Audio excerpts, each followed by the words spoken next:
From the Ford Sports Desk, KOMU 8 Sports. Good morning. The first game of the series in Missouri's last regular season games took place at University Field last night. The 6th-ranked Alabama Crimson Tide traveled to Columbia to take on the 13th-ranked Tigers. This is a major series for SEC softball because of how close the two teams are in the conference. The Crimson Tide is leading the conference with 42 wins, while Mizzou is tied for second place with Tennessee with 40 wins. The Tigers are on fire, though, having won their last 5 SEC series. With such an exciting matchups, fans still managed to come out to show their support on the chilly evening. Alabama's Haley McClenny starts the game off with a deep home run to left field. That put the Crimson Tide up 1-0. Then, in the bottom of the third, Alabama leading 2-0, Missouri's Sammy Fagan with the RBI, bringing in Taylor Gadbois from second base. Missouri still trailing 2-1. Then in the fourth, the Tigers' Emily Crane copies off McClenny with the homer to left field. That seems to be a popular place to put the ball. And that's her 4th home run of the season, and she brings in another player and puts the Tigers up 3-2. Then, later on in the 5th inning, Alabama gets back up to bat, and Missouri is up by 3, but not for long. Kaylee Case for Alabama hits her first career grand slam to give the Tide the lead again. Alabama leading 6-5, but the Tigers are ready for a rally because in the bottom of the 6th, freshman Natalie Fleming drives it to the left center. 1 run in already, and here comes pinch runner Ashton Steffens from first with a great slide to put Mizzou back up. On top, 7-6.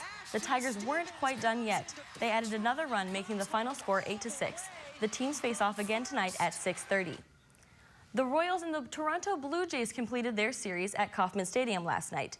Kansas City was going for a 3-game sweep of the Jays before starting this weekend's series against the Detroit Tigers.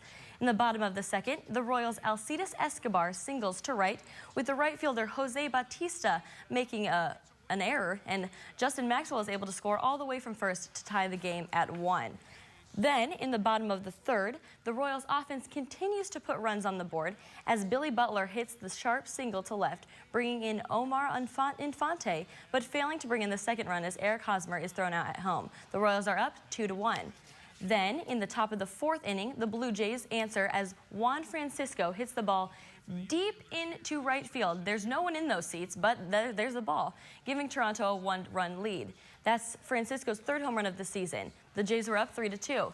Then Omar Infante hits for Billy Butler hits the double to the left center field gap, scoring Infante to tie the game at 3-all. Then at the top of the 6th, Toronto's Colby Rasmus deposits to the Jeremy Guthrie pitch to the right field stands to break the tie. The Jays go up 4-3. Toronto scored a few more and won this one 7-3, avoiding the sweep. And the St. Louis Cardinals head to Chicago for the weekend to take on the Cubs. These two rival teams met earlier in April in St. Louis. The Cardinals took the series, winning 2 of the 3 games. St. Louis will have Adam Wainwright on the mound against Chicago's Travis Woods. The game starts this afternoon at 1:20. The Missouri baseball team will continue its SEC play at home this weekend. Mizzou will face off against 9th-ranked Vanderbilt at Taylor Stadium. The Tigers and the Commodores haven't met since last season when the Tigers lost all 3 games. Tonight's first game of the series begins at 6 p.m. And so far, the only game time that is set for this upcoming season for the Missouri football team is the second home game of the season, which is for September 13th against Central Florida. The game will start at 11 a.m. The game will also be televised on the new SEC network. That's all for sports.